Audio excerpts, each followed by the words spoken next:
السلام عليكم، اهلا بكم معي مرة اخرى في قناتكم سارة شانيل. كي دايرين اخواتي؟ نتمنى تكونوا بالف خير ان شاء الله وبصحة جيدة.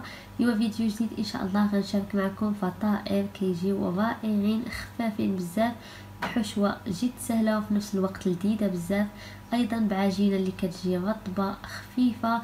غنحضروها بدون اختمار، كذلك بدون مجهود او تعب.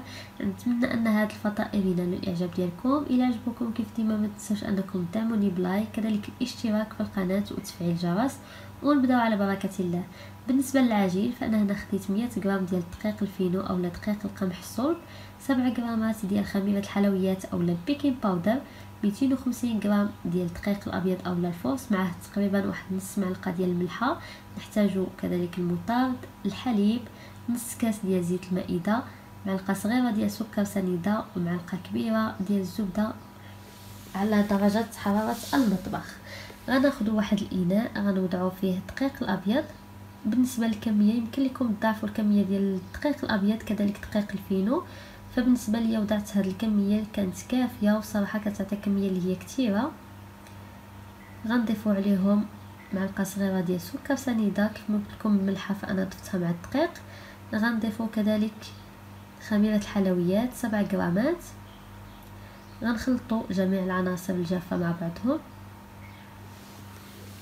من بعد غنضيفوا عليهم ديك معلقه كبيره عامره ديال الزبده، كذلك نص كاس ديال الزيت. كيف ما لاحظتوا معايا فالزبده انا هنا ما دوبتهاش، اللي بغات تذوب الزبده يمكن ليها تذوبها، انا حاولت انني نخليها هكذا على درجه حراره المطبخ باش هكا نرمل بها العجين. كيف ما لاحظتوا معايا ضفت تقريبا واحد المعلقه كبيره ديال المطارد، وغنحاول انني نرمل داك العجين مزيان بحال كنحضروا لاباط بغيزي. غنحاول انني نرملها مزيان. من بعد غنضيف الحليب. بالنسبه للحليب فانا هنا ضفت كاس ديال الحليب، وصراحه جاتني العجينه خفيفه. ضفت عليها تقريبا واحد 2 معالق ديال الدقيق الابيض. كيف ما لاحظتوا معايا حتى رملت داك العجين مزيان، دخلت فيه ديك الزبده كذلك الزيت.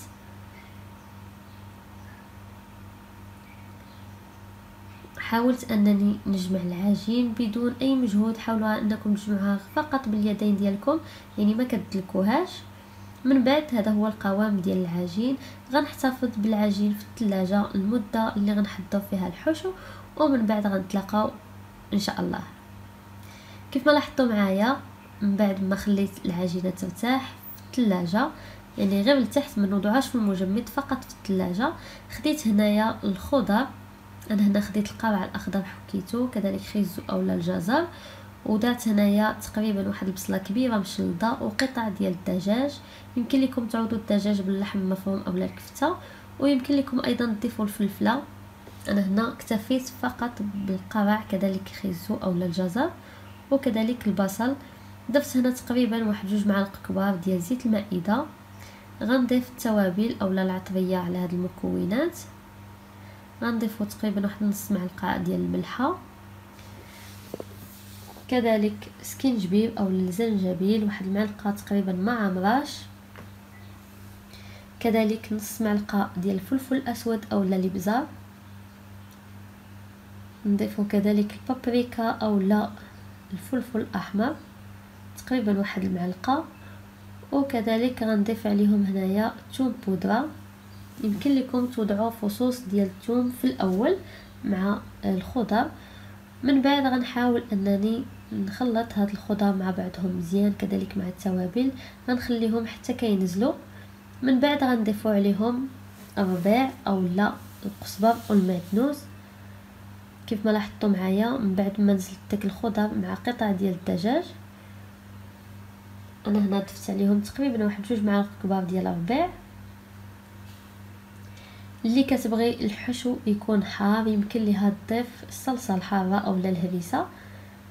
كيف ما لاحظتوا معايا غنحاول انني نخلي هاد المكونات حتى كيطيبوا تقريبا واحد 5 دقائق حتى 10 دقائق، ومن بعد غنطفيو عليهم النار. من بعد ما طابت ليا الحشوه العجين خرجتها من الثلاجه. كيف ما كتلاحظوا معايا حاولت انني نرش القليل من الدقيق باش هكا ما تلصقش ليا العجين، ونحاول اننا نبسطوها ولا نسرحوها بالدلاك اولا المدلك. كيف ما لاحظتوا معايا العجين كتجي بحال لاباط بغيزيم حيت فيها الزبده، صراحه كتجي خفيفه بزاف هاد العجين. نتمنى انكم تجربوها، اكيد الا جربتوها فما غتندموش عليها، ويمكن لكم تعتمدوا عليها في اي فطائر كتحضروهم. كيف ما لاحظتوا معايا يعني السمك كيكون متوسط، نحاولوا اننا ما نرقوهاش بزاف وفي نفس الوقت ما نخليوهاش غليظه. انا هنا خديت هاد الكاس غنحاول انني نطبع به، يمكن لكم تاخذوا قطاعه. غنحاول انني نطبع او لا نقطع دوائر. وبالنسبه للعجين اللي غيتبقى لينا فاحنا غنجمعوه باش هكا نرجعو نخدمو به مره اخرى.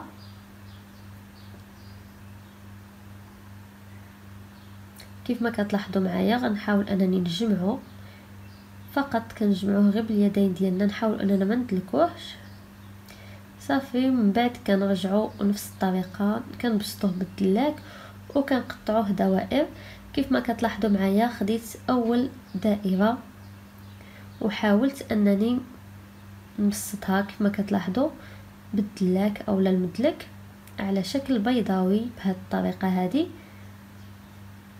كيف ما لاحظتوا معايا فالعجينه كتكون رقيقه، حاولت انني ما نخليهاش غليظه باش هكا الفطائر ديالي صراحه كيجيو خفاف بزاف. ملي كتاكلوهم ما كتحسوش انكم كتاكلوا العجين او لا بحال كتاكلوا الخبز.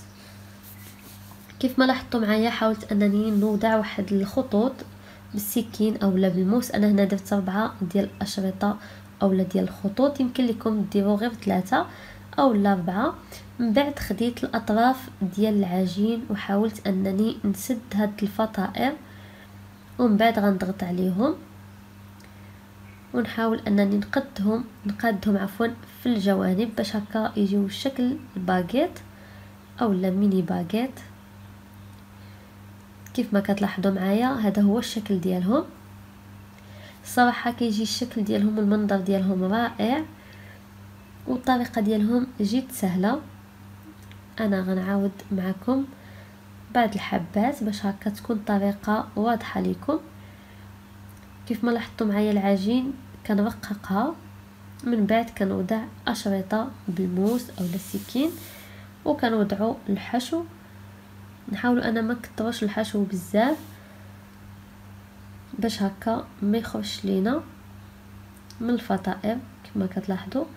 ونحاول اننا نسدوا الجوانب ونضغطوا عليهم مزيان باش هكا ما يتحلوش لينا.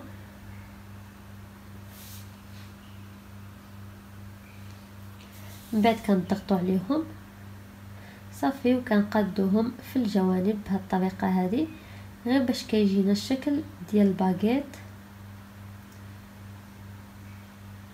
هذا هو الشكل ديالهم. كيف ما قلت لكم يمكن لكم ديروا فقط 3 ديال الفتحات بالموس. انا غنبقى مستمره على نفس الطريقه حتى كنسالي الكميه كلها.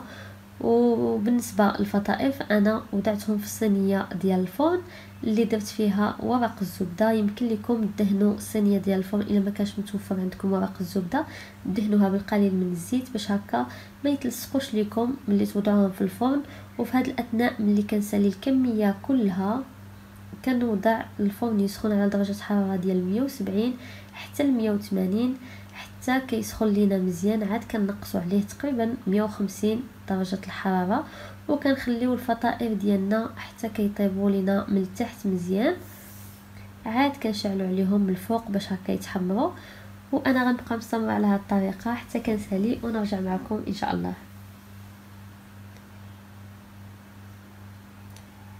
كيف ما كتلاحظوا من بعد ما ساليت الكميه كلها وضعتهم في ورق الزبده حاولت انني ندهنهم بصفر ديال البيض، كذلك رشيت عليهم الخشخاش وكان هذا هو الشكل النهائي ديالهم بعد ما خرجتهم من الفرن. كيف ما قلت لكم فانا شعلت عليهم من التحت حتى تحمروا ومن بعد شعلت عليهم من الفوق وخداو هذا اللون وكنقدموهم بالصحه والراحه.